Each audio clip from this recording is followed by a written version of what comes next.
क्या आपके साथ कभी ऐसा हुआ है कि जब आप सोकर जागे तो आपको महसूस होता है कि आपकी सोचने की शक्ति किसी धुएं से भरे कमरे जैसी हो गई है?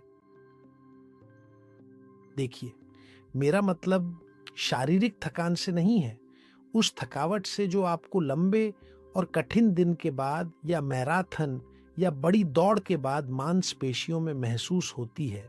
नहीं नहीं, देखिए, मैं आपको उस चीज के बारे में बता रहा हूं जो कहीं अधिक सूक्ष्म है और साथ ही कहीं अधिक पंगु बना देने वाली है। मैं उस मानसिक धुंध की बात कर रहा हूं जो आपके और दुनिया के बीच जैसे बस जाती है। यह वह एहसास है कि आपकी प्रतिक्रियाएं धीमी हो गई हैं।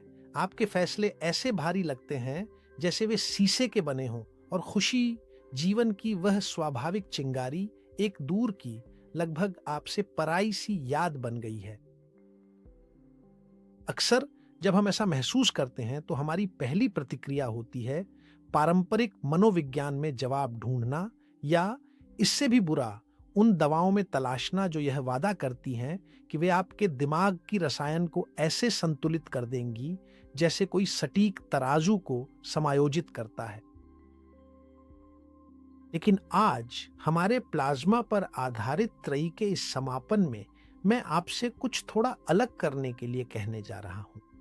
मैं चाहूंगा कि आप उस उलझन, उस बेचैनी को एक इंजीनियर की नजरों से देखें। तुम अपने दिमाग को ऐसे सोचो जैसे वह एक बहुत ही उच्च रिजोल्यूशन वाली लिक्विड क्रिस्टल स्क्रीन हो।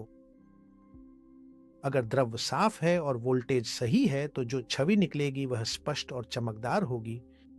लेकिन अगर आंतरिक माध्यम चिपचिपा हो जाता है और उसमें धात्विक हस्तक्षेप भर जाता है तो स्क्रीन धुंधली हो जाती है और सिग्नल विकृत हो जाता है। इसीलिए मैं चाहता हूं कि तुम समझो कि तुम्हारा मानसिक स्वास्थ्य और मेरा भी ऐसा नहीं है। ये कोई अमूर्त विचार नहीं है जो हवा में तैरता है, बल्कि यह तुम्हारे और मेरे मस्तिष्क के प्लाज्मा की भौतिक, ठोस और विद्युत अवस्था है। बिल्कुल। मतलब, ऐसा नहीं है कि तुम्हारा दिमाग अचानक टूट जाता है। असल में होता यह है कि तुम्हारा जैविक परिवेश संभवतः अपनी चालकता खो रहा है। और ताकि हम दोनों मिलकर मानसिक स्वास्थ्य की इस दुनिया का अन्वेषण कर सकें जो स्पष्ट रूप से प्लाज्मा से जुड़ी हुई है, सबसे पहली चीज जो हमें करनी है वह है इस बात पर सहमत होना कि वास्तव में मानसिक स्वास्थ्य है क्या। तो ठीक है, अगर हम आधिकारिक ग्रंथों की ओर देखें, और यहां सबसे अच्छा है विश्व स्वास्थ्य संगठन यानी WHO का, तो वहां हमें बताया जाता है कि मानसिक स्वास्थ्य एक कल्याण की अवस्था है जिसमें व्यक्ति अपनी क्षमताओं के प्रति जागरूक होता है और जीवन की सामान्य तनावपूर्ण परिस्थितियों का सामना कर सकता है। ठीक है, यह निश्चित रूप से एक सही परिभाषा है और शायद समाज के लिए बहुत आवश्यक भी है, लेकिन हमारे लिए यह एक ऐसी परिभाषा है जो सतह पर ही रह जाती है। एक पल के लिए इस पर सोचिए, सामान्य तनावों का सामना करना वास्तव में क्या मायने रखता है? एक ऐसे व्यक्ति के लिए जिसका प्लाज्मा साफ है, ट्रैफिक सिग्नल पर किसी कार का अचानक ब्रेक लगाना बस एक डर होता है जो 1 मिनट में ही चला जाता है। लेकिन किसी ऐसे व्यक्ति के लिए जिसका सिस्टम पहले से ही भरा हुआ है, वही डर पूरे दिन की धड़कनें और बेचैनी ला सकता है। चिड़चिड़ापन और मानसिक अवरोध, या किसी ऐसे व्यक्ति के बारे में सोचिए जो घर पर चाबियां भूल जाता है। कुछ लोगों के लिए यह बस एक किस्सा होता है, जबकि दूसरों के लिए यह रोने के दौरे या अब मुझसे और नहीं होगा जैसी भावना का कारण बन सकता है। इस प्रतिक्रिया में फर्क किसी के स्वभाव या चरित्र की कमी के कारण नहीं होता, बल्कि यह जैविक पुनर्प्राप्ति क्षमता में अंतर के कारण होता है। बायोफिजिक्स के दृष्टिकोण से मानसिक स्वास्थ्य आपके न्यूरल प्लाज्मा की होमियोस्टेसिस है। सरल शब्दों में कहें तो यह आपके आंतरिक वातावरण की वह क्षमता है, वह समुद्र जो आपकी न्यूरॉन्स को स्नान कराता है, जो व्यवस्था बनाए रखने में सक्षम है। विज्ञान में, जैसा कि आप जानते हैं, इसे हम सिंट्रोपी कहते हैं, जो रोजमर्रा के शोर, थकावट और अराजकता के सामने संतुलन बनाए रखता है। आज हम जानेंगे कि आपको अपनी जेनेटिक्स का शिकार बनने की जरूरत नहीं है और न ही किसी ऐसे रासायनिक असंतुलन का जो बस यूं ही बिना किसी वजह के बदकिस्मती से पैदा हो गया हो, जैसा कि अक्सर आपको डॉक्टर के पास जाने पर बताया जाता है। असल में हो सकता है कि आप एक ऐसे जैविक परिदृश्य के मुख्य इंजीनियर हों जिसने अपनी प्रवाहशीलता खो दी है। और ये बात जो मैं आपको बता रहा हूं, ये आपके साथ भी हो सकता है, मेरे साथ भी हो सकता है और किसी के भी साथ हो सकता है जो अपने खुद के सिस्टम के इलेक्ट्रिकल मेंटेनेंस की अनदेखी करता है। आज आप सीखेंगे कि अपने मंच को कैसे साफ करें ताकि आपका मन फिर से चमक सके। मेरे साथ बने रहिए, क्योंकि आज पुनरुत्थान की इंजीनियरिंग कुछ व्यक्तिगत बन जाती है। और देखिए, हम आज न तो मनोविज्ञान की बात करने जा रहे हैं और न ही मैं आपको इसके बारे में बताऊंगा। मैं आपको बताऊंगा कि आपका प्लाज्मा चिपचिपा क्यों हो गया है और कैसे यही चीज आपकी खुशी को बुझा रही है। यह समझने के लिए कि हम वह शांति क्यों खो देते हैं जो इतनी जरूरी है, हमें केंद्रीय प्रोसेसर की सफाई के बारे में बात करनी होगी। और जैसा कि मैंने आपको पहले भी कई बार बताया है, खासकर हमारी कैथेड्रल के पुनर्निर्माण सीरीज में, मस्तिष्क आपके पूरे सिस्टम का सबसे अधिक मांग करने वाला अंग है। यह आपके शरीर के वजन का 2% है, लेकिन फिर भी यह आपकी कुल ऊर्जा का 20% से अधिक खपत करता है। यह एक ऐसा कार्यालय है जो 24 घंटे 7 दिन लगातार काम करता है और वह भी पूरी क्षमता के साथ। और जाहिर है, जैसे कोई भी कार्यालय जो कभी बंद नहीं होता और जहां हमेशा गतिविधि रहती है, वहां बहुत अधिक कचरा भी पैदा होता है। काफी लंबे समय तक आधिकारिक चिकित्सा का मानना था कि मस्तिष्क एक जादुई रूप से साफ जगह है और यह माना जाता था कि इसे एक तरह की अभेद्य सीमा, जिसे रक्त मस्तिष्क बाधा कहते हैं, द्वारा सुरक्षित रखा जाता है। यह रक्त वाहिकाओं और ऊतकों की एक संरचना है जो तय करती है कि कौन कौन सी चीजें अंदर जा सकती हैं और किन्हें बाहर ही रहना चाहिए। ऐसा माना जाता रहा है कि यह सुरक्षा कवच हमें बाहरी खतरों और हर चीज से सुरक्षित बनाए रखती है। लेकिन आज आधुनिक अनुसंधान के कारण हम जानते हैं कि उस सीमा में भी दरारें हैं, और हम यह भी जानते हैं कि उन्हीं दरारों से अवांछित किराएदार अंदर घुस आते हैं जो असली तोड़फोड़ करने वालों की तरह काम करते हैं तुम्हारे विचारों की विद्युत गतिविधियों में। और अब हम उनमें से एक के बारे में बात करेंगे, शायद सबसे मुख्य, एल्यूमिनियम। लेकिन देखो, मैं इस विषय के लिए जिस सख्ती की जरूरत है उसी के साथ इसे पेश करूंगा। और मैं इसकी शुरुआत इसलिए कर रहा हूं क्योंकि एल्यूमिनियम पृथ्वी की सतह पर सबसे अधिक पाया जाने वाला धातु है और क्योंकि हम सचमुच एल्यूमिनियम से घिरे हुए हैं। आप इसे अपनी रसोई के बर्तनों में, कई स्वच्छता उत्पादों में, उस हवा में जो हम सांस लेते हैं और यहां तक कि उस पानी में भी जिसे हम पीते हैं, पा सकते हैं।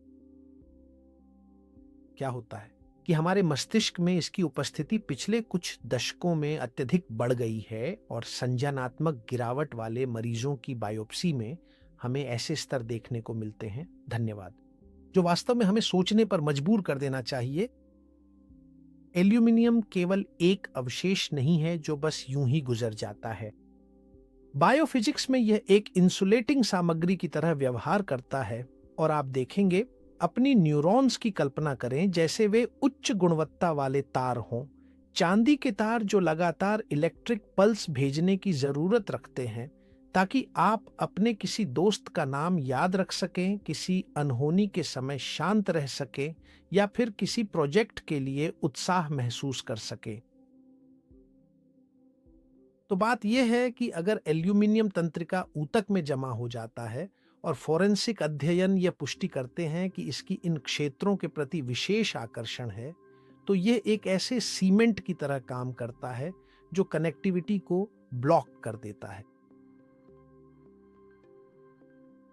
मैंने पहले ही बताया था कि यह एक इंसुलेटिंग सामग्री की तरह व्यवहार करता है, तो यही बात है। यह ऐसा है जैसे आप किसी अत्याधुनिक माइक्रोचिप के कनेक्टर्स पर इंसुलेटिंग टेप लगा दें। क्या होता है कि विद्युत संकेत पार नहीं हो पाता, और अगर वह जाता भी है तो विकृत होकर पहुंचता है, यानी उसमें शोर के साथ पहुंचता है। और वही शोर है जिसे आप महसूस करते हैं, उदाहरण के लिए जब आप किसी कमरे में जाते हैं और अचानक याद नहीं रहता कि आप वहां क्यों गए थे, या जब आप किसी किताब का पन्ना पढ़ रहे होते हैं और अंत तक पहुंचने पर आपको एहसास होता है कि आपने कुछ भी समझा ही नहीं, और ऐसा इसलिए हुआ क्योंकि आपका मन कहीं और भटक गया था। यही वह असमर्थता है। ध्यान केंद्रित बनाए रखने में असमर्थता वही मानसिक झपकी है जो आपको यह महसूस कराती है कि आपका दिमाग एक गति से चल रहा है और आप किसी दूसरी गति से। और यहां मैं आपको एक इंजीनियर का ऐसा राज बताने जा रहा हूं जिसे बायोफिजिक्स की प्रयोगशालाओं के बाहर बहुत कम लोग जानते हैं। एल्यूमिनियम का एक प्राकृतिक दुश्मन है, एक विरोधी, जो उसे परमाणु स्तर पर नापसंद करता है। मैं सिलिकॉन की बात कर रहा हूं। सामग्री इंजीनियरिंग और सेमीकंडक्टर उद्योग में हम जानते हैं कि सिलिकॉन ही सर्वोच्च राजा है। यही वह सामग्री है जो आपके फोन या कंप्यूटर के माइक्रोचिप्स में जानकारी को प्रकाश की गति से यात्रा करने देती है। लेकिन देखिए, यहां हमारी जीव विज्ञान से एक आकर्षक बात निकलती है। असल में एल्यूमिनियम और सिलिकॉन आपकी कोशिकाओं के भीतर एक ही स्थान के लिए प्रतिस्पर्धा करते हैं। यानी ये दोनों ऐसे हैं जैसे दो पजल के टुकड़े जो एक ही जगह में फिट होने की कोशिश कर रहे हैं, लेकिन आखिरकार सिर्फ एक ही जीत सकता है। अगर आपके मस्तिष्क में सिलिकॉन की पर्याप्त मात्रा है और आपके प्लाज्मा में भी यह तत्व अच्छी तरह मौजूद है, तो एल्यूमिनियम उस जगह को नहीं ले सकता, क्योंकि सिलिकॉन उसे धकेल देता है, उसे हटाता है और उसे तंत्रिका ऊतक से बाहर निकालकर रक्त प्रवाह में भेज देता है, ताकि वहां से उसे शरीर से बाहर निकाला जा सके। यह बिल्कुल कुछ इस तरह से काम करता है जैसे सिलिकॉन टेफ्लॉन की एक परत हो, जो एल्यूमिनियम के उस कठोर सीमेंट को तुम्हारी न्यूरॉनल तारों के जाल से चिपकने से रोक देती है। हमारी आधुनिक जीवन शैली की त्रासदी यह है कि हमारे पास सिलिकॉन की कमी है, जो मिट्टी और हमारे आहार में भी दिन ब दिन कम होता जा रहा है, जबकि हमारे पास एल्यूमिनियम की भरमार है। इसी वजह से एल्यूमिनियम हमारी कैथेड्रल में बड़ी आसानी से जीत रहा है और हमारी विद्युत प्रवाह क्षमता और मानसिक तेजी को हमसे छीन रहा है। लेकिन फिलहाल इस नाम को याद रखो, सिलिकॉन, क्योंकि आगे इस वीडियो में मैं तुम्हें बताऊंगा कि इसका इस्तेमाल कैसे करना है, ताकि तुम अपनी संप्रभुता वापस पा सको और अपने मन में जमी उस धुंधली कांच को एक बार में साफ कर सको। और इसी के साथ चलो फिर से एल्यूमिनियम पर लौटते हैं, हालांकि अभी के लिए सिर्फ इसलिए कि तुम्हें पता चले कि वह अकेला काम नहीं करता। एल्यूमिनियम के इस तोड़फोड़ में उसके और भी साथी हैं। ये दूसरे धातु हैं जो तुम्हारी कैथेड्रल में भी घुसपैठ कर जाते हैं। मैं उदाहरण के तौर पर पारे की बात कर रहा हूं, जो आपकी नसों को ढकने वाली वसा के प्रति एक भयानक आकर्षण रखता है। वहां इसका प्रभाव विनाशकारी होता है। यह सूक्ष्म नलिकाओं को भौतिक रूप से नष्ट कर देता है, जो आंतरिक राजमार्ग हैं जिनके माध्यम से आपके न्यूरोट्रांसमीटर यात्रा करते हैं। क्या आप मुझे बता सकते हैं कि न्यूरोट्रांसमीटर क्या होते हैं? दरअसल वे आपके मस्तिष्क के रासायनिक संदेशवाहक हैं। ये ऐसी पदार्थें हैं जैसे सेरोटोनिन या डोपामिन, जो एक न्यूरॉन से दूसरी न्यूरॉन तक संदेश ले जाती हैं। ये उनके बीच संवाद के लिए काम आती है। कल्पना कीजिए कि किसी शहर की सड़कों का नेटवर्क अचानक धंस जाए। ठीक वैसा ही आपके मस्तिष्क को पारे के प्रभाव में महसूस होता है। इन सड़कों के बिना शांति या खुशी के संदेश रास्ते में ही रह जाते हैं, वे पहुंच ही नहीं पाते, वे धंस जाते हैं। पारे के अलावा हमारे पास उदाहरण के लिए सीसा भी है, जो वास्तव में भेष बदलने में माहिर है। सीसा आपकी सिनेप्सिस में कैल्शियम की जगह ले लेता है और सिनेप्सिस वह सूक्ष्म स्थान है जो दो न्यूरॉनों के बीच होता है। यह वह पुल है जहां वे एक दूसरे को जानकारी देने के लिए हाथ मिलाते हैं। जब सीसा बीच में आ जाता है तो यह डोपामिन के मुक्त होने को रोक देता है, और डोपामिन वही अणु है जो आपकी प्रेरणा और आनंद का इंजन है। और इसी वजह से कुछ दिन ऐसे होते हैं जब आपको कुछ भी अच्छा नहीं लगता, जब आपने उन चीज़ों में रुचि खो दी है जो पहले आपको पसंद थीं। देखिए, ऐसा इसीलिए नहीं होता क्योंकि आप आलसी या उदासीन हैं, बल्कि इसलिए होता है क्योंकि आपके पुल भारी धातु से अवरुद्ध हो गए हैं। और जब ये धातुएं जमा हो जाती हैं तो आपका मस्तिष्कीय प्लाज्मा वह चमकदार और प्रवाहकीय तरल क्रिस्टल नहीं रह जाता जो उसे होना चाहिए, बल्कि वह धात्विक हस्तक्षेपों की एक उलझन में बदल जाता है। ये सारा भौतिक शोर वही आधार है जिसे आप चिंता के रूप में महसूस करते हैं, जैसे पेट में गांठ या अपनी ही जिंदगी से कटे होने की वह अनुभूति। देखिए, इस जाम से बाहर निकलने के लिए हमें एक महत्वपूर्ण शख्सियत की जरूरत है, माइकेन नेडरगार्ड। नेडरगार्ड एक डेनिश न्यूरोसाइंटिस्ट हैं और रोचेस्टर विश्वविद्यालय के न्यूरोमेडिसिन सेंटर की सह निदेशक हैं।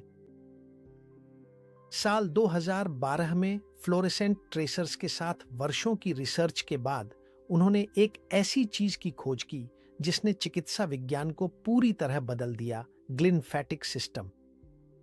और इसका नाम ग्लियल कोशिकाओं और इसकी लसिका जैसी कार्य प्रणाली के कारण ही ग्लिम्फेटिक सिस्टम रखा गया है। ये कुछ ऐसा है जैसे आपके दिमाग का निजी सीवेज सिस्टम। और ताकि आप इसके काम करने के तरीके को अच्छी तरह समझ सकें, यह कुछ ऐसा है जैसे दिमाग की सफाई सेवा, जिसमें एक बहुत ही महत्वपूर्ण तकनीकी विशेषता है जिसे आपको जानना चाहिए। इसकी नल की सिर्फ रात में ही खुलती है, यानी यह सिस्टम सिर्फ तब काम करता है जब आप सो रहे होते हैं, और वो भी तब जब आप नींद के सबसे गहरे चरणों में होते हैं।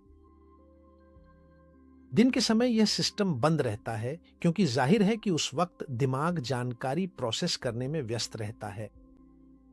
और ताकि सफाई का पानी, जो कि दरअसल अत्यंत शुद्धता वाला छना हुआ प्लाज्मा है, दिमाग में प्रवेश कर सके और अपना काम कर सके, उसे जरूरत होती है कि न्यूरॉन्स उसे जगह दें। और यह सिर्फ रात में गहरी नींद के दौरान और उसी चरण में होता है।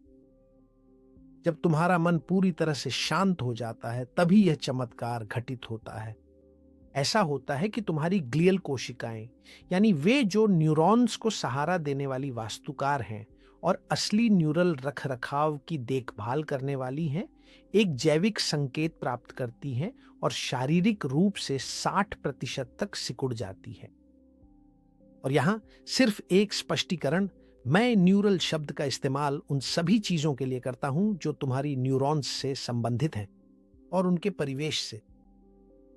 तो ठीक है, जैसा कि आप कल्पना कर सकते हैं, मैं जो समझा रहा हूं वह वास्तव में एक ऐसी इंजीनियरिंग की प्रक्रिया है जिसमें पूर्ण सटीकता होती है। जब ये छोटी हो जाती हैं तो वे ऐसे गलियारे खोल देती हैं जो दिन के समय आमतौर पर बंद रहते हैं, और उन्हीं गलियारों से दबाव के साथ सेरेब्रोस्पाइनल द्रव, लिक्विड सेफलोराक्विडियो, प्रवेश करता है जो मस्तिष्क को धोता है, और उसमें से एल्यूमिनियम, पारा और वे विषैली प्रोटीनें जैसे कि बीटा एमिलॉइड, जो तुम्हारी न्यूरॉन्स से चिपक जाती हैं जैसे कोई चिपचिपा तार, उन्हें बहा ले जाता है। लेकिन देखो, बात यह है कि यह द्रव्य किसी भी तरह से अंदर नहीं जा सकता। इस द्रव को दरवाजों की जरूरत होती है, और उन दरवाजों को एक्वापोरिन्स 4 कहा जाता है।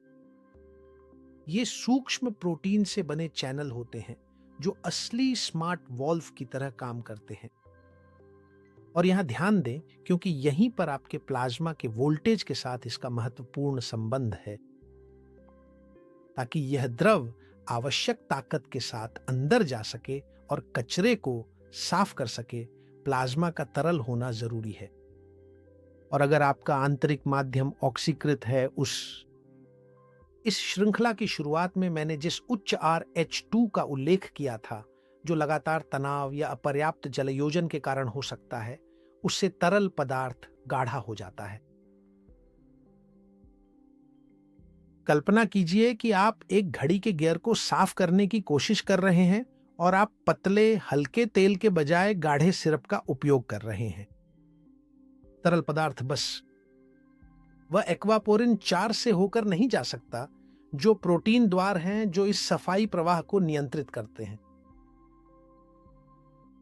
एक्वापोरिन का एकमात्र उद्देश्य सफाई के लिए पानी को मस्तिष्क के ऊतकों तक पहुंचाना है, और वे सिर्फ को छान नहीं सकते, उन्हें तरल पानी चाहिए। अगर द्वार नहीं खुलते, चाहे वह इसलिए हो क्योंकि तरल बहुत गाढ़ा है या फिर इसलिए कि तुम्हारी सर्कैडियन लय स्क्रीन की नीली रोशनी से बिगड़ गई है और तुम गहरी नींद में नहीं पहुंचे हो, तो कचरा तुम्हारे दिमाग के अंदर ही रह जाता है। और अगर वॉल्व जाम हो जाए तो कचरा अंदर ही रह जाता है और सड़ने लगता है। और वहां से जो होता है वह है मस्तिष्क में सूजन, क्योंकि जो साफ नहीं होता वह ऑक्सीकृत हो जाता है। और एक दिमाग जो हर रात साफ नहीं होता वह लगातार सूजन की स्थिति में रहता है। और यहाँ एक बहुत महत्वपूर्ण बात है, ये सामने आया है कि अग्रणी मनोरोग विशेषज्ञ जैसे कि कैम्ब्रिज विश्वविद्यालय के डॉक्टर एडवर्ड बुलमोर, जो द इन्फ्लेम्ड माइंड के लेखक हैं, अब यह मानने लगे हैं कि डिप्रेशन कोई उदासी की समस्या नहीं है, बल्कि यह प्रतिक्रिया है आपके दिमाग की इस सूजन के प्रति। बुलमोर बताते हैं कि जब मस्तिष्क में सूजन होती है तो एक रक्षा स्थिति सक्रिय हो जाती है, जो खुशी को बंद कर देती है और डर को सक्रिय कर देती है। और इसलिए मन को ठीक करने के लिए सबसे पहली चीज जो करनी चाहिए वह यह है कि एक्वापोरिन्स 4 आखिरकार साफ पानी को गुजरने दें।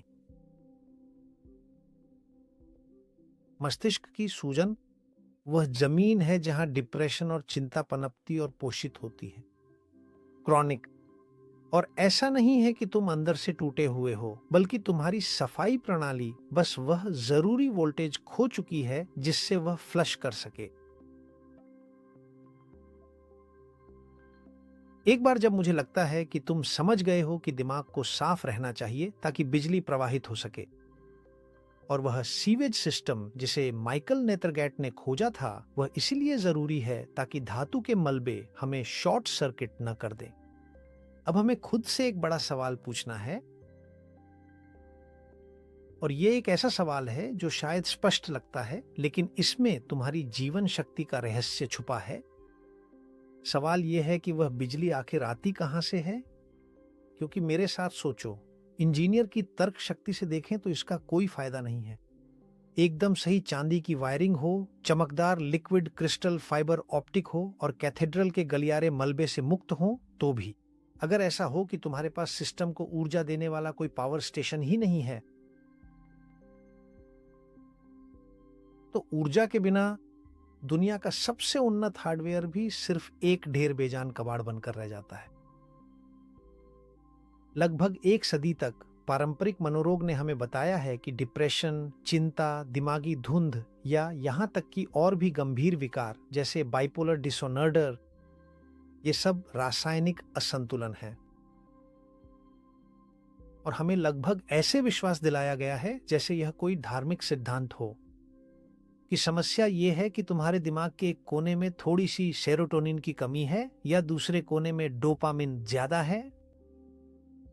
हमारे साथ ऐसा व्यवहार किया गया है जैसे दिमाग कोई कांच की टेस्ट ट्यूब हो जिसमें कोई मनमाने तरीके से तरल पदार्थ डाल रहा हो और उम्मीद करता है कि मिश्रण फटे नहीं और अगर हो सके तो काम भी करे।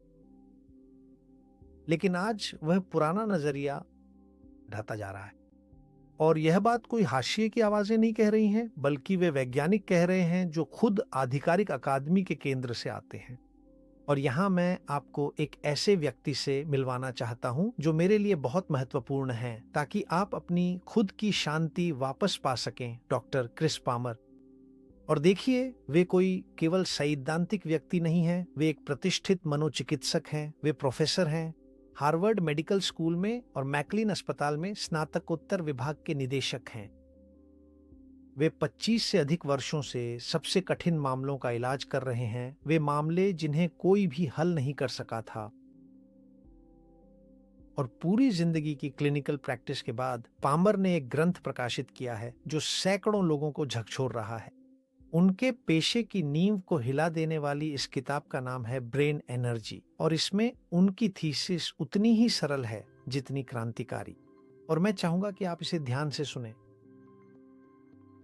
उनका यह मानना है कि सभी प्रकार के मानसिक विकार वास्तविक रूप से मस्तिष्क के चयापचय संबंधी विकार ही होते हैं। और आज इसका तुम्हारे लिए क्या मतलब है? शायद तुम खुद को इतना कमजोर महसूस करते हो कि उठ भी नहीं पाते, या फिर तुम जी रहे हो बेचैनी के ऐसे चक्र में फंसे हुए हो जिसे तुम समझा भी नहीं सकते। तो देखो, इसका मतलब यह है कि तुम्हारी परेशानी की जड़ तुम्हारे स्वभाव में नहीं है, और न ही यह तुम्हारे मनोवैज्ञानिक रिकॉर्ड पर कोई दाग है। इसका कारण तुम्हारे मनोवैज्ञानिक दस्तावेज में नहीं है। इसकी जड़ तुम्हारी माइटोकॉन्ड्रिया में है।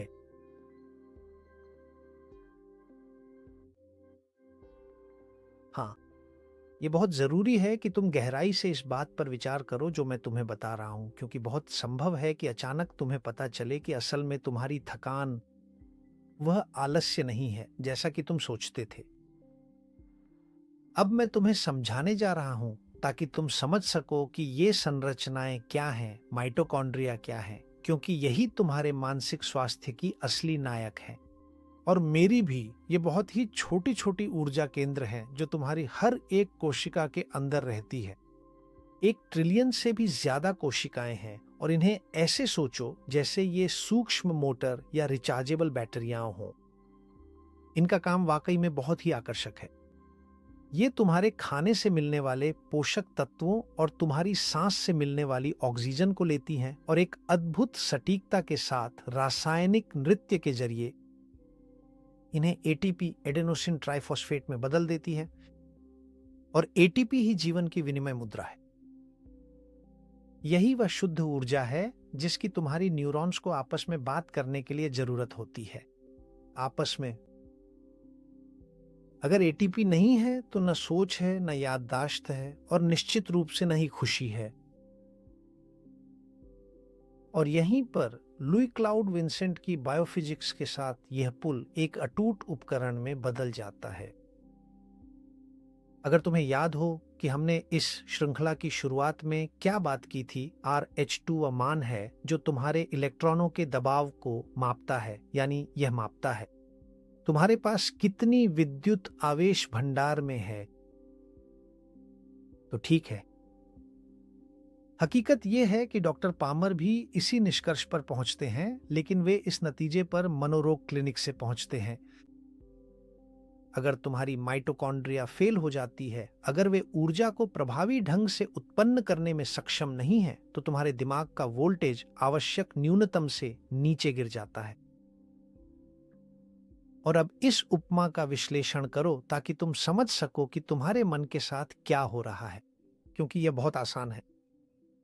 सोचो एक अत्याधुनिक लैपटॉप के बारे में जो एक भारी और मांग वाले डिजाइन प्रोग्राम को चलाने की कोशिश कर रहा है, लेकिन लैपटॉप में केवल 5% बैटरी बची है। और सबसे पहले तुम क्या नोटिस करते हो? तो सबसे पहले यह दिखता है कि स्क्रीन झपकने लगती है, कर्सर हिलता है, झटके आते हैं, और एप्लीकेशन अपने आप बंद हो जाती है, या अचानक सिस्टम एक तरह के अनंत लूप में फंस जाता है। तुम्हारे दिमाग में ये सॉफ्टवेयर की गलतियां वही हैं जिन्हें हम मानसिक लक्षण कहते हैं।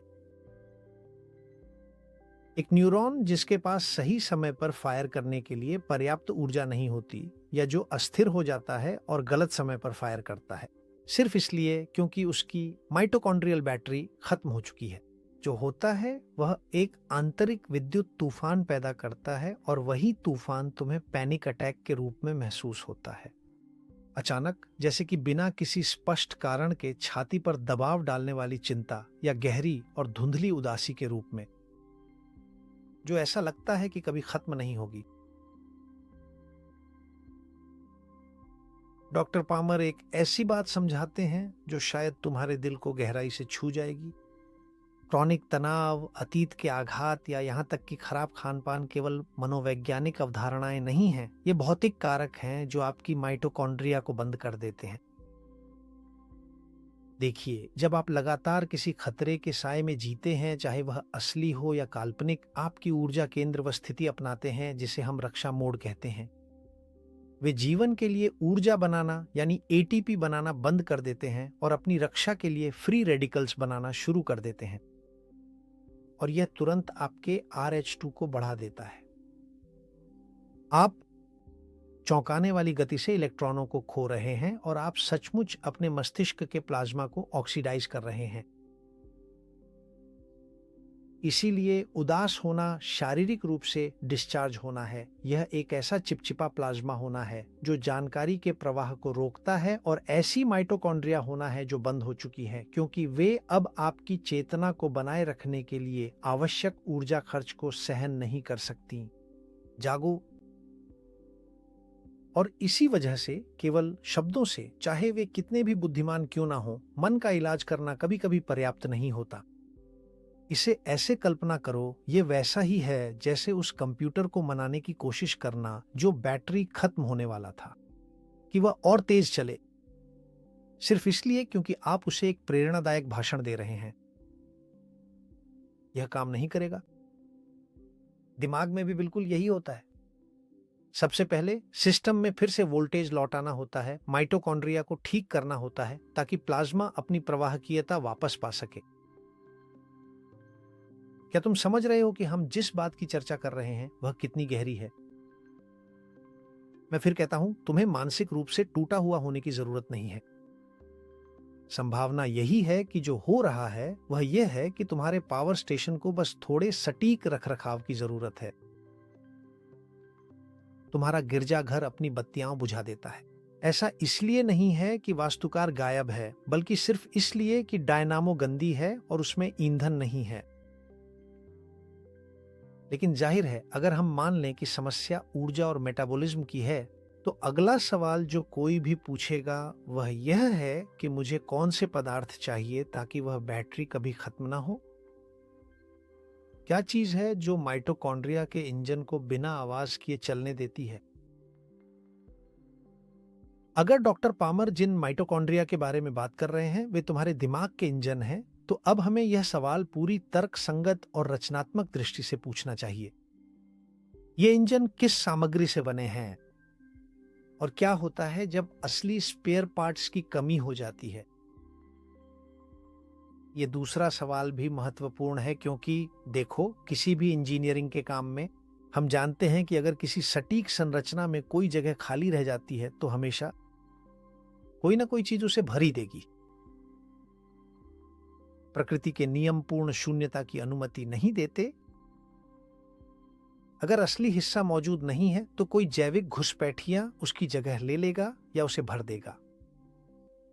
और तुम्हारे दिमाग में वह किराएदार आमतौर पर मनचाहा किराएदार नहीं होता।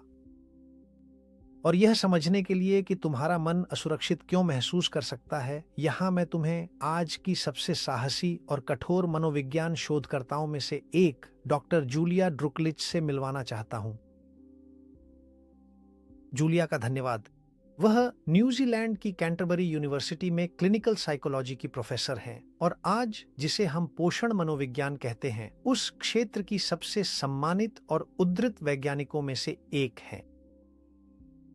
डॉक्टर रुचलिक ने 1 दशक से भी अधिक समय तक उस चीज पर शोध किया है जो पारंपरिक चिकित्सा के कानों में बहुत ही साधारण लगती है सच होने के लिए, और वह है सूक्ष्म पोषक तत्वों और गंभीर मानसिक विकारों के बीच संबंध, चाहे वह ADHD हो, चिंता हो या पोस्ट ट्रॉमेटिक स्ट्रेस। और अपने अध्ययनों में, जिन्हें दी लैंसेट जैसी पत्रिकाओं में प्रकाशित किया गया है, डॉक्टर रटलिज ने यह साबित किया है कि हमारी न्यूरॉन्स उस चीज से पीड़ित हैं जिसे वह धन्यवाद कहती हैं, छुपी हुई भूख। देखिए, अच्छे से सोचिए, बात यह नहीं है कि हमें कैलोरी की कमी है, क्योंकि असल में हम अधिक भोजन के युग में जी रहे हैं।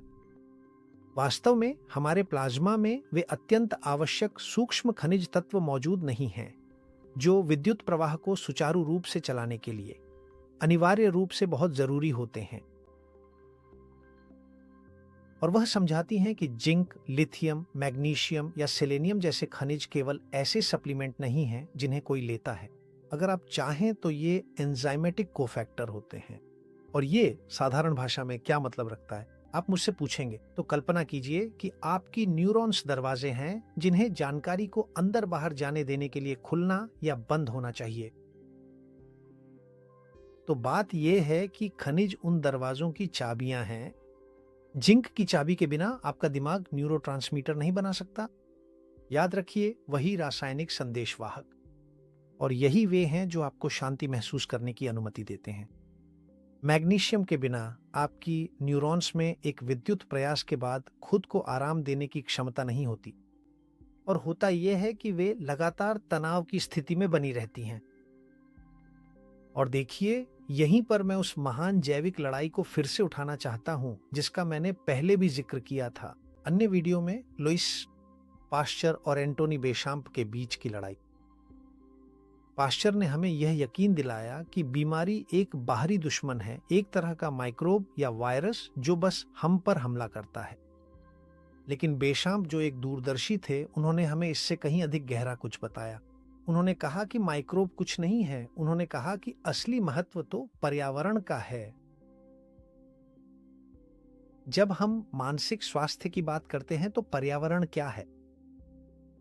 पर्यावरण आपके प्लाज्मा की स्थिति है, उसकी शुद्धता, उसका पीएच और सबसे बढ़कर उसमें मौजूद खनिजों की मात्रा। जब आपका पर्यावरण कुपोषित होता है, जब वे आवश्यक खनिज गायब होते हैं जिनके बारे में हमें बताया गया है, डॉ रैकलिज ने कहा, तब आपकी जैविक संरचना में असली खालीपन पैदा हो जाता है और यहीं पर उन भारी धातुओं का असली खतरा सामने आता है जिनका हमने वीडियो की शुरुआत में जिक्र किया था।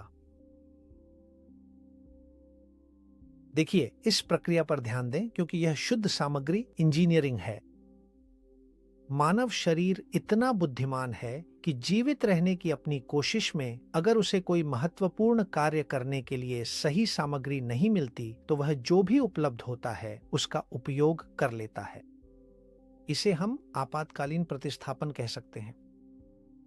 तो अगर तुम्हारे न्यूरॉन रिसेप्टर्स को जिंक या कैल्शियम की जरूरत है और ऐसे में सीसा या कैडमियम जैसे तत्व जिनकी परमाणु संरचना तो मिलती जुलती है लेकिन वे विषैले होते हैं, सिस्टम को धोखा दे सकते हैं और उस जगह को घेर सकते हैं। ये ऐसा है जैसे किसी कैथेड्रल में अचानक असली पत्थर गायब हो जाएं और हम उन खाली जगहों को भरना शुरू कर दें। पत्थरों की जगह मलबे और घटिया सीमेंट से शुरू में ऐसा लगता है कि संरचना अभी भी खड़ी है, लेकिन वह सीमेंट आखिरकार ढह जाएगा और वह एल्यूमिनियम जो वहां स्थापित हो जाता है जहां सिलिकॉन होना चाहिए था, असल में एक सच्चा विद्युत रोधी है। याद रखो कि वह तुम्हारे बायोफोटोनों की रोशनी को नहीं गुजरने देता, तुम्हारे विचारों के विद्युत संकेत को नहीं गुजरने देता। और फिर क्या होता है? तो होता यह है कि जमीन खट्टी हो जाती है, उसमें जंग लग जाती है और यहीं पर वह चीज आती है जिसे हम प्लियोमॉर्फिज्म कहते हैं, यानी तुम्हारे अपने आंतरिक सूक्ष्म जीव जीवित रहने के लिए अपना रूप और कार्य बदल लेते हैं। एक ऐसे वातावरण में जो विषाक्त है और इलेक्ट्रॉनों में गरीब है, वे अपने खुद के अवशेष, अपनी खुद की विषाक्तता पैदा करने लगते हैं। तुम्हारे दिमाग की जमीन में यह रासायनिक बदलाव ही वह चीज है जिसे तुम मानसिक संप्रभुता की कमी के रूप में महसूस करते हो। यहीं पर तुम ज्यादा चिड़चिड़े हो जाते हो, जब तुम्हारे डर पूरी तरह से तर्कहीन हो जाते हैं और जब तुम बिना वजह धैर्य खो देते हो और तुम्हारी पुनः स्थापना की क्षमता भी कम हो जाती है। जिंदगी की समस्याओं के सामने ऐसा होता है कि वह क्षमता खत्म हो जाती है। और ऐसा नहीं है कि तुम्हारी आत्मा बीमार है, बल्कि बस इतना है कि तुम्हारे शरीर की जमीन पर धातुओं ने कब्जा कर लिया है क्योंकि वहां पर्याप्त खनिज नहीं थे जो अपनी स्थिति की रक्षा कर सकें। इसीलिए मानसिक स्वास्थ्य की शुरुआत पुनः प्राप्ति से होती है, तुम्हारे प्लाज्मा की खनिज अखंडता। और ये कोई सामान्य स्वास्थ्य का मामला नहीं है, ये एक असली बचाव अभियान है ताकि एल्यूमिनियम और उसके सभी तोड़फोड़ करने वाले साथी कहीं टिक न सकें। तुम्हें अपनी कैथेड्रल को उसकी असली पत्थर लौटाने की जरूरत है ताकि तुम्हारी चेतना की बिजली बिना किसी रुकावट के फिर से बह सके। और अब जब हमें पता है कि जमीन को साफ करना है और सामग्री को वापस पाना है, तो सवाल है, आखिरी आदेश देने की जिम्मेदारी किसकी है? ऊपर से बदलाव लाने की ताकत किसके पास है? इस मंच की कंपन किसके हाथ में है? वाह, हमने एक गहरा सफर तय किया है ना? वाह, कैसी मेहनत कर रहे हैं हम। मैंने तुमसे बात की है तुम्हारी कैथेड्रल के गलियारों की सफाई के बारे में, उस निर्माण सामग्री के बारे में जो हमें प्लाज्मा से मिलती है, और उन बिजली घरों के बारे में, माइटोकॉन्ड्रिया, जो हमारे हर एक विचार को ऊर्जा देती हैं। लेकिन अब वह सवाल आता है जो सब कुछ बदल देता है, वह सवाल जो एक निष्क्रिय दर्शक को असली मुख्य अभियंता से अलग करता है। वह वास्तुकार कौन है जो इस निर्माण को समन्वित करता है? निर्णय लेने वाला कौन है? आखिरकार ये कौन तय करता है कि तुम्हारे माइटोकॉन्ड्रियल इंजन पूरी क्षमता से काम करेंगे या थकावट के कारण बंद हो जाएंगे? और यही मैं चाहता हूं कि हम एक बिल्कुल अद्भुत शख्सियत को फिर से याद करें। विलियम जेम्स, 19वीं सदी के अंत में, और उस दौर में जब चिकित्सा शरीर को केवल मांस की एक साधारण मशीन की तरह देखने की सनक में पड़ने लगी थी।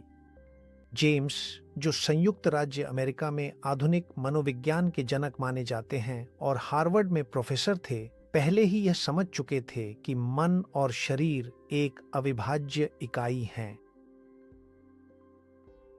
जेम्स ने हमें एक ऐसा रहस्योद्घाटन दिया जिसे अगर आज हम इंजीनियरों की नजर से पढ़ें तो उसका एक अद्भुत तकनीकी अर्थ निकलता है, तकनीकी रूप से अद्भुत। उन्होंने कहा था, मेरी पीढ़ी की सबसे बड़ी खोज यह है कि एक इंसान अपनी मानसिक प्रवृत्तियों को बदलकर अपनी जिंदगी बदल सकता है। और लंबे समय तक यह वाक्य, जिसे शायद आपने पढ़ा भी होगा, दर्शन शास्त्र की किताबों में ही रह गया, या फिर इसे केवल आत्म सहायता के एक साधारण नारे के रूप में इस्तेमाल किया गया। लेकिन आज अत्याधुनिक बायोफिजिक्स की बदौलत हम जानते हैं कि जेम्स केवल खोखले ढंग से सकारात्मक सोचने की बात नहीं कर रहे थे, वह इरादे की बायोफिजिक्स की बात कर रहे थे। तुम और मैं दोनों ही आत्म प्रोग्राम करने वाले जीव हैं। तुम्हारा मन किसी जादुई तरीके से तुम्हारे मस्तिष्क के ऊपर तैर नहीं रहा है। तुम्हारे विचार शारीरिक आदेश हैं, सूचना की तरंगें हैं जो वास्तविक समय में तुम्हारे प्लाज्मा को स्नान कराती हैं। और अब सवाल यह है, एक आदेश तुम्हारी चेतना से, जो कि अमूर्त लगती है, किसी कोशिका के भीतर तक कैसे पहुंचती है? एक भावना तुम्हारे डीएनए में, जो कि स्पष्ट रूप से भौतिक है, बदलाव में कैसे बदल जाती है? तो इस पुल को समझने के लिए चलिए फिर से रूस चलते हैं और एक बिल्कुल दूरदर्शी वैज्ञानिक पीटर ग्राइव के काम को याद करते हैं। ग्राइव जैविक विज्ञान में डॉक्टर थे और रूस की विज्ञान अकादमी के सदस्य भी थे, और आज उन्हें वेव जेनेटिक्स, तरंग आनुवंशिकी का जनक माना जाता है। उनका काम कुछ ऐसा साबित करता है जो पारंपरिक जीव विज्ञान की धारणाओं को पूरी तरह तोड़ देता है। डीएनए केवल एक हार्ड डिस्क नहीं है जिसमें स्थिर और बंद डेटा होता है। ग्राइव ने खोजा कि डीएनए एक जैविक एंटीना और एक होलोग्राफिक कंप्यूटर की तरह काम करता है, जो प्रकाश और ध्वनि की तरंगों के माध्यम से जानकारी प्राप्त और प्रसारित करने में सक्षम है।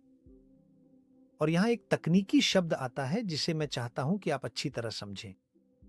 सोलिटॉन। ग्राइव ने पाया कि जब हम सोचते हैं या बोलते हैं तो हम सोलिटॉन उत्पन्न कर रहे होते हैं। देखिए, आप कल्पना कीजिए कि समुद्र के बीच में एक लहर है। आमतौर पर लहरें बिखर जाती हैं, टूट जाती हैं और अपनी शक्ति खो देती हैं। लेकिन एक सोलिटॉन एक विशेष लहर की तरह होता है। ये एक ऐसी तरंग है जो अपनी ज्यामिति के कारण हजारों हजारों किलोमीटर तक यात्रा करने में सक्षम होती है, अपनी आकृति, ऊंचाई और ऊर्जा को बनाए रखते हुए, अक्षुण्ण, बिना विकृत हुए। आपके शरीर में आपके विचार सूचना के सोलिटॉन होते हैं जो आपके प्लाज्मा के तरल क्रिस्टल में यात्रा करते हैं। और जब आप इसका अभ्यास करते हैं, डर, शिकायत या लगातार चिंता की मानसिक स्थिति को जब आप पालते हैं, तो आप अपने डीएनए की एंटीना को अराजकता के सोलिटॉन भेज रहे होते हैं। अगर आप अपनी मानसिक स्थिति बदलते हैं तो आप कोई अमूर्त चीज नहीं कर रहे हैं, असल में आप पृष्ठभूमि के शोर को साफ कर रहे हैं ताकि आपकी माइटोकॉन्ड्रिया सही सक्रियण संकेत प्राप्त कर सके। और यह कोई रहस्यवाद नहीं है।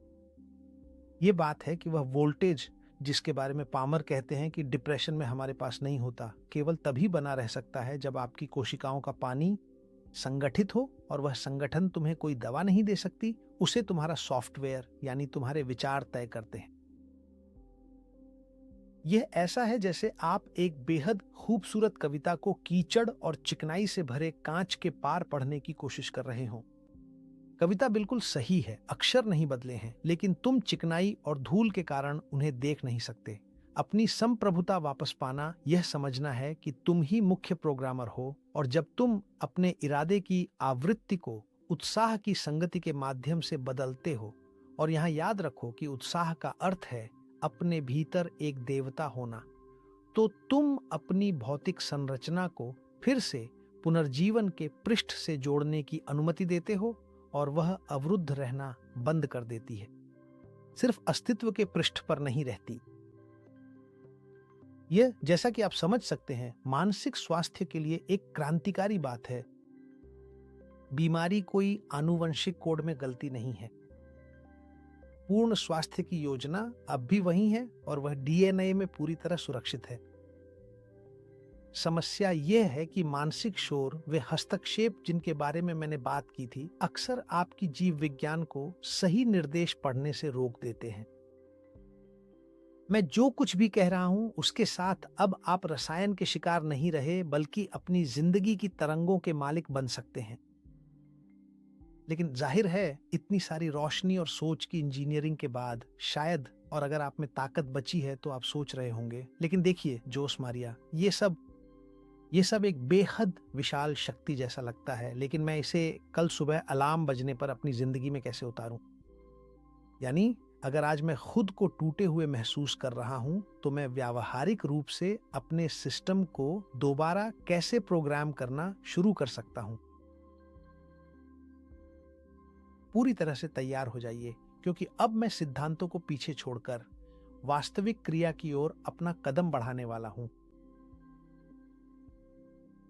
मैं तुम्हें एक ऐसा प्रोटोकॉल देने जा रहा हूं जिसका अब तक सुनी गई किसी भी चीज से कोई लेना देना नहीं है, और तुम अपनी एंटीना को ट्यून करना सीखोगे। इस पूरी यात्रा के बाद बायोफिजिक्स, मेटाबॉलिक साइकियाट्री और वेव जेनेटिक्स के जरिए मुझे लगता है कि तुम महसूस कर रहे हो जैसे तुम्हारे हाथों में एक बेहद दिलचस्प पहेली के ढेर सारे टुकड़े हों। लेकिन यह एक ऐसी पहेली है जिसका कोई मतलब नहीं अगर उसके टुकड़े आपस में फिट ना हो और सिस्टम चालू ना हो। अब जो मैं तुम्हें देने जा रहा हूं, समझ लो, ये आमतौर पर मिलने वाली स्वास्थ्य संबंधी सलाह नहीं है। ये न्यूरल ट्यूनिंग की प्रक्रियाएं हैं। यह तकनीकी प्रोटोकॉल है ताकि तुम्हारी जैविक एंटीना वह स्थैतिक शोर सुनना बंद कर दे जो तुम्हें थका देता है, और शांति का संकेत प्राप्त करना शुरू कर दे। और इस प्रोटोकॉल को समझने के लिए हमें एक पल के लिए न्यूरोसाइंस और आधुनिक मनोविज्ञान की एक प्रमुख हस्ती डॉक्टर स्टीफन पोर्जेस का सहारा लेना होगा। पोर्जेस उत्तरी कैरोलिना विश्वविद्यालय में मनोरोग के प्रोफेसर हैं, और वे पॉलीवेगल थ्योरी के निर्माता हैं, एक ऐसा शोध जिसने तनाव और चिंता को समझने के हमारे तरीके में क्रांति ला दी है। पोर्जेस हमें समझाते हैं कि हमारे तंत्रिका तंत्र में एक सुरक्षा स्विच होता है, और यह बहुत महत्वपूर्ण है, एक स्विच जिसे वेगस नर्व कहा जाता है। और देखो, मैं वेगस शब्द का इस्तेमाल इसलिए नहीं करता क्योंकि यह नस आलसी है, बल्कि इसलिए करता हूं क्योंकि यह भटकती है, या क्योंकि यह आपके शरीर के अधिकांश हिस्सों में घूमती है, मस्तिष्क को दिल, फेफड़ों और पाचन तंत्र से जोड़ती है। पोर्जेस हमें यह सिखाते हैं कि अगर वह स्विच सतर्कता या रक्षा की स्थिति में है, तो फर्क नहीं पड़ता कि आप क्या सोचते हैं या क्या खाते हैं। आपकी माइटोकॉन्ड्रिया वे मरम्मत के लिए ऊर्जा उत्पन्न नहीं करेंगी, और आपका मस्तिष्क सिकुड़कर साफ नहीं होगा। क्यों? क्योंकि आप सर्वाइवल मोड में हैं। इसीलिए हमारी रोजमर्रा की इंजीनियरिंग का पहला कदम वेगल टोन की कैलिब्रेशन है।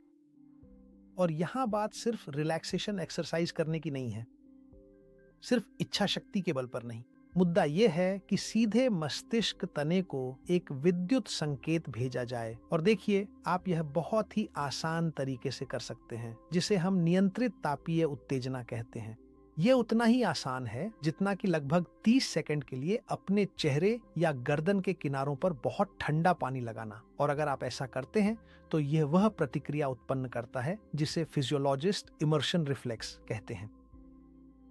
ये भौतिक उत्तेजना यानी ठंडे पानी की वेगस नर्व को तुरंत रीसेट कर देती है और आपके मस्तिष्क को तकनीकी रूप से बिना शब्दों के ये संदेश देती है, ध्यान दे, खतरा टल गया है, अब हम अपनी सतर्कता कम कर सकते हैं। ये बिल्कुल उसी तरह है जैसे एंटर कमांड, जो ग्लिम्फेटिक सफाई को सक्रिय करने की अनुमति देता है। धन्यवाद। जिसके बारे में डॉक्टर नेडरगार्ड ने हमें बताया था, वह आखिरकार शुरू हो सकती है। सोने से पहले ठंडे पानी से खत्म होने वाला शावर लेने की संभावना को नजरअंदाज न करें, क्योंकि एक बार जब आपने सुरक्षा स्विच दबा दिया और मस्तिष्क जान गया कि बाहर कोई शेर नहीं है, तो हमें उसके बाद कैथेड्रल की विद्युत संकेत को स्थिर करना होता है। और यहीं पर हार्ट कोहेरेंस रेजोनेंस, हृदय सामंजस्य अनुनाद की भूमिका आती है। बहुत से लोग सोचते हैं कि दिल सिर्फ एक पंप है जो खून को चलाता है, लेकिन बायोफिजिक्स से हम जानते हैं कि दिल हमारे पूरे शरीर का सबसे बड़ा विद्युत चुंबकीय क्षेत्र उत्पन्न करने वाला अंग है। और वह क्षेत्र सिर्फ ऊर्जा नहीं है, बल्कि यह वास्तव में उन सूचना सॉलिटोनों के लिए एक असली वेव कैरियर की तरह काम करता है, जिनके बारे में गराएव ने हमें बताया था। तो देखिए, अगर आपकी सांस अनियमित और सतही है तो आपकी सिग्नल पूरी तरह शोर है, वह पूरी तरह स्थैतिक है। लेकिन अगर आप अनुनाद में सांस लेने का अभ्यास करते हैं, यानी अगर आप 5 सेकंड में सांस अंदर लेते हैं और अगले 5 सेकंड में सांस बाहर छोड़ते हैं और हमेशा नाक से और गहराई से सांस लेते हैं, तो आपका दिल समरसता में आ जाता है। और उस अवस्था में दिल का विद्युत चुंबकीय क्षेत्र व्यवस्थित और लयबद्ध हो जाता है और शुद्ध भौतिक खिंचाव के कारण यह मस्तिष्क को भी उसकी अपनी शांति की आवृत्ति में आने के लिए मजबूर कर देता है। ये ऐसा है जैसे आप अपने घर के मॉडेम को इस तरह से कैलिब्रेट कर रहे हों कि वाईफाई सिग्नल हर न्यूरॉन तक स्पष्ट रूप से पहुंचे। और केवल इसी पूर्ण सामंजस्य और संतुलन की अवस्था में ही आपकी गहरी आंतरिक मंशा में वह अद्भुत ज्यामितीय शक्ति उत्पन्न होती है, जो आपकी शरीर की कोशिकाओं के भीतर मौजूद पानी को सही ढंग से संरचित कर सकती है और पामर की माइटोकॉन्ड्रिया को फिर से पूरी तरह से चार्ज होने के लिए सक्षम बनाती है। लेकिन देखो, ताकि यह ट्यूनिंग बिल्कुल सही हो सके, हमें उस तरह की धात्विक परत को हटाना होगा जिसका मैंने शुरुआत में जिक्र किया था। और जैसा कि तुम पहले से जानते हो, एल्यूमिनियम और अन्य धातुएं इंसुलेटर की तरह काम करती हैं, जो सिग्नल को तोड़ देती हैं। और यहाँ तुम्हारे प्रोटोकॉल में वह शामिल होना चाहिए जिसे मैं आयनिक मलबा हटाना कहता हूँ। इसके लिए तुम्हें ऐसी पदार्थों की जरूरत होती है जिनकी ज्यामिति और चार्ज विशेष हो। इसमें जियोलाइट या अनऑर्गेनिक सिलिकॉन तुम्हारे काम आ सकते हैं। देखो, तुम ऐसे सोचो कि ये पदार्थ छोटे छोटे पिंजरे जैसे चुंबक हैं जो तुम्हारे प्लाज्मा में घूमते हैं, और इनमें बहुत मजबूत नकारात्मक चार्ज होता है जो भारी धातुओं को, जिनमें सकारात्मक चार्ज होता है, अपनी ओर आकर्षित करता है। वे उन्हें अपने अंदर फंसा लेते हैं और फिर सुरक्षित तरीके से तुम्हारे शरीर से बाहर ले जाते हैं। और जब तुम इस धात्विक शोर को हटाते हो तो असल में तुम अपनी न्यूरॉन्स के क्रिस्टल को साफ कर रहे होते हो, ताकि तुम्हारे बायोफोटॉन्स की रोशनी फिर से प्लाज्मा को पार कर सके और बिखरे नहीं। यानी जो तुम कर रहे हो वह है पुनः प्राप्त करना, अपनी चेतना की प्रवाहशीलता को पुनः प्राप्त करना, और अंततः ताकि स्वास्थ्य का सॉफ्टवेयर सही तरीके से इंस्टॉल हो सके। जब तुम आराम कर रहे हो तो तुम्हें चाहिए विद्युत चुंबकीय शांति। मैं तुम्हें याद दिला दूं कि तुम्हारी एक्वापोरिन 4, जो कि दिमाग की सफाई के लिए बुद्धिमान वॉल्व हैं, वे मेलाटोनिन की लय से नियंत्रित होती हैं। मेलाटोनिन सिर्फ नींद के लिए हार्मोन नहीं है, बल्कि यह तुम्हारे दिमाग का सबसे शक्तिशाली एंटीओक्सीडेंट भी है।